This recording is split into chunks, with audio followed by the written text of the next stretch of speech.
కనులు కనులు కలిశాక ఎందుకంత కలవరపాటు అడుగు ముందుకేశాక ఏమిటలా తడబడతావు మనవి చేసుకోనా శ్వాసకు అణు అణువు నన్ను నీలో నింపుకోమని ప్రతి చింత తీరే వేళ తీయని బాధే మిగిలేనేమో ప్రతి చింత తీరే వేళ తీయని బాధే మిగిలేనేమో ఎంతైనా మనసేగా మనసింతేగా మనసింతే మనసింతే మనసింతే ఈ మనసుది తీరని ఆరాటం మనసింతే మనసింతే మనసింతే ఈ మనసుది తీరని ఆరాటం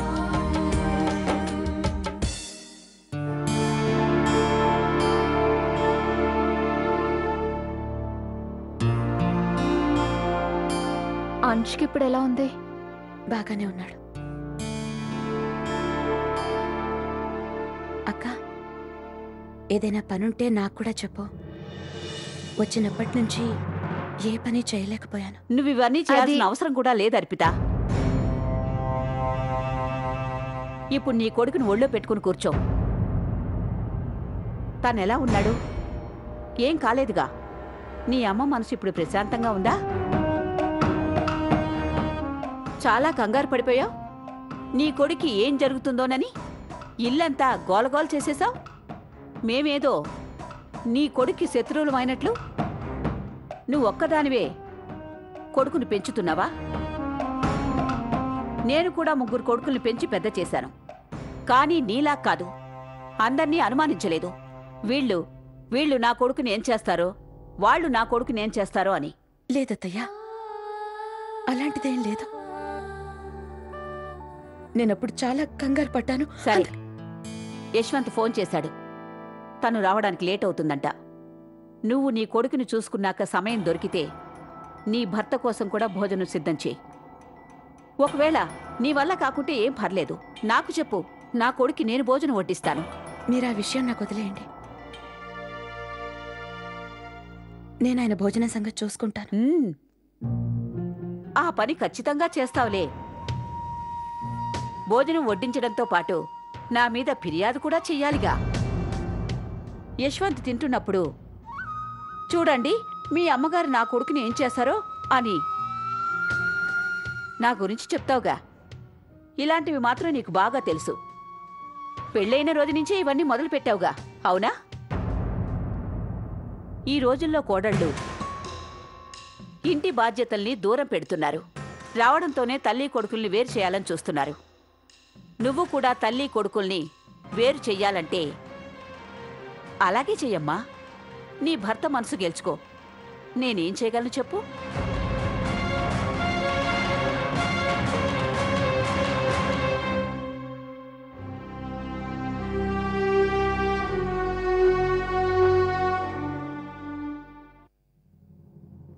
నిన్న మన నాన్నమ్మతో చెప్పి అంశుకి పనిష్మెంట్ ఇప్పించాం కదా.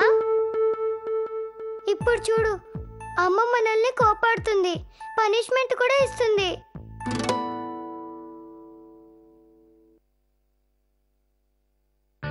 మీరిద్దరూ ఇక్కడేం చేస్తున్నారు? పడుకునే టైం అయింది కదా, పదండి.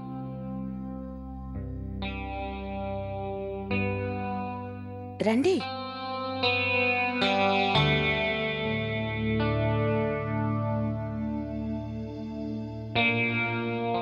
వెళ్ళి పడుకోండి.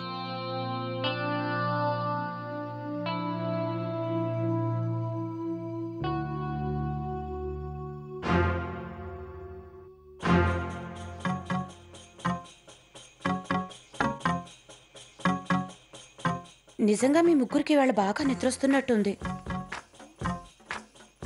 ఎవరికి కథ వినాలని లేదా? సరే, గుడ్ నైట్.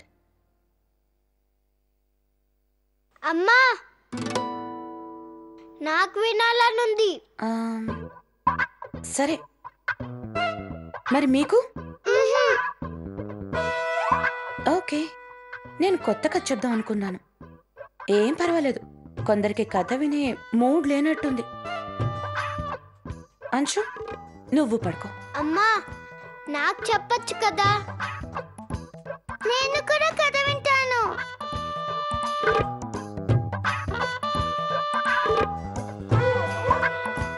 నేనే కథ విన్ను, నాకు నిద్ర వస్తుంది.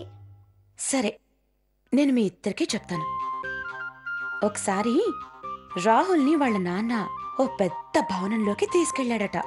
అక్కడ రాహుల్కి ఎన్నో పాత వస్తువులు కనిపించాయి. వాటిల్లో ఒక చిన్న చిమ్మి దీపం కూడా తనకు కనబడిందట. అంటే ఏంటో తెలుసా? Lamp light. రాహుల్ ఆ దీపాన్ని గట్టిగా ప్రెస్ చేశాడు. తర్వాత అందులో నుంచి ఎవరొచ్చారు? ఒక భూతం. భయపడద్దు, చాలా లావుగా తెల్లగా ఉంది ఆ భూతం. ఆ తర్వాత రాహుల్ ఆ భూతాన్ని ఒక కోరిక కోరుకున్నాడు. మిగతా కథ నేను తర్వాత చెప్తానులే.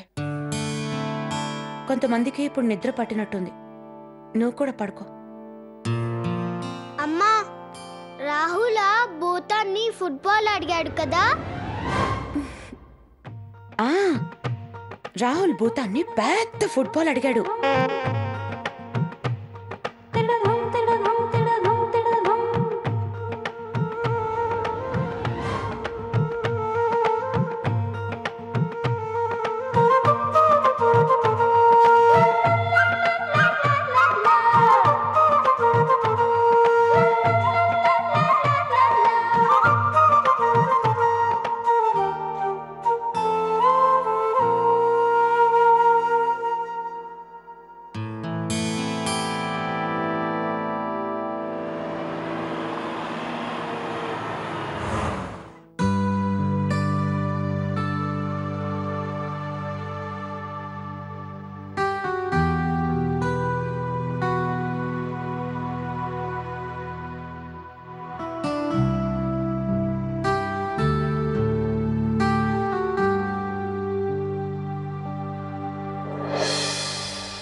పిల్లలు పడుకున్నారు.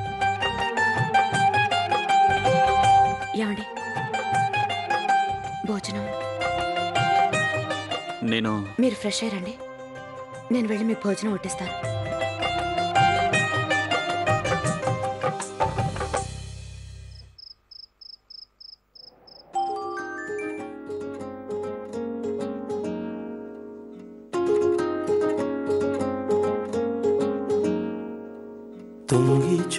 తొంగి చూసే ప్రేమ రూపం, తొంగి చూసే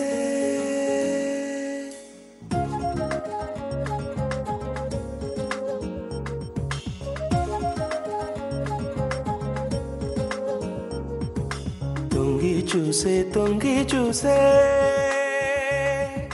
ప్రేమ రూపం, తొంగి చూసే అల్లనంత దూరం నుంచి చందమామ తొంగి చూసే వెన్నెల వెలుగే వెల్లువ కాగా కలువలు చేయును నాట్యం. వెన్నెల వెలుగే అల్లరి చేయ మదిలో కలుగును. ఆర్తి గారు, మీరు భోంచేశారా? దరి చేరేలుగా కన్నీ చేరును. తొంగి చూసే ప్రేమ రూపం, తొంగి చూసే తను వందం కను చందం మది బింకం చేయగా ఈ దేహం యదవేగం నీ సొంతం చేయగా నీ ఏకాంత వేదన తొలగించనా. తొంగి చూసే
సారీ, ఇవి ఇక్కడికెలా వచ్చాయో అర్థం కావట్లేదు. నేను ఇప్పుడే వాటిని తీసేస్తాను.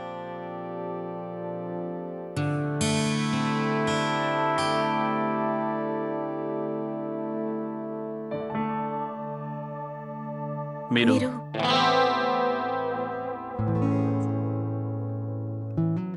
ఆర్తి గారు, మీరేదో చెప్పబోయారు. అది నేను చెప్పాలనుకుంది, మీరు ప్రతి వస్తువుని ప్రాపర్గా పెట్టాలనుకుంటారని నాకు తెలుసు. నేను ట్రై చేస్తున్నాను ప్రతి వస్తువుని వాటి స్థానాల్లో పెట్టడానికి. Thank you. మీరు కూడా ఏదో చెప్పబోయారు. నేనేం చెప్పబోయానంటే, నాకు బెడ్కి కుడివైపున పడుకోవడం అలవాటు. అటైతేనే నాకు నిద్ర పడుతుంది. నాకు ముందే తెలుసు.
దీర్ఘాయుష్మాన్ భవ. నిన్న రాత్రి చాలా ఆలస్యంగా వచ్చావు. భోంచేసావా లేదా? చేశానమ్మా.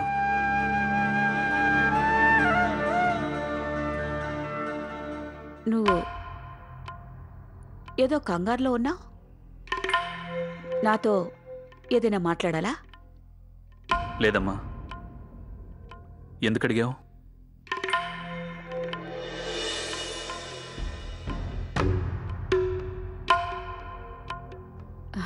ఏం లేదు, నిన్నంతా నాతో మాట్లాడలేదు కదా, అందుకే అడిగాను.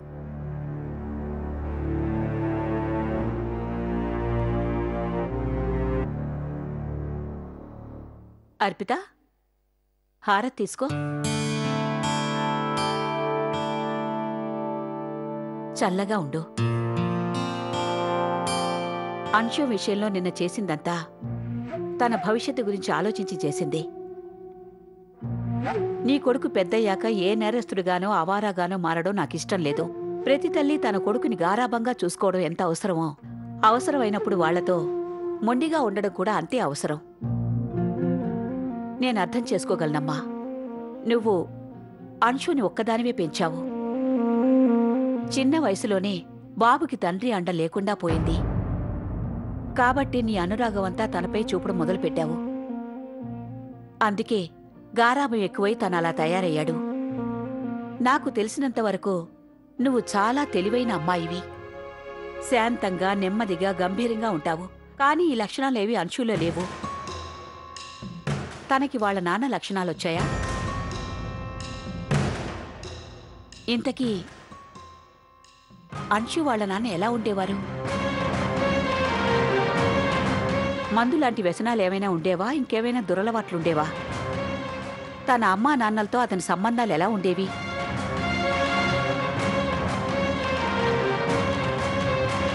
నేను ఇలా ఎందుకు అడుగుతున్నానంటే అమ్మా నాన్నల పోలికలే పిల్లలకు వస్తాయి కదా. అంశుకి నీ పోలికలు రాకపోతే తండ్రి లక్షణాలొచ్చుంటాయిగా. రక్త సంబంధం ప్రభావం ఉంటుంది కదా. సరే, చాలా పనులు చెయ్యాలి. నువ్వెళ్ళి వాటి సంగతి చూడు.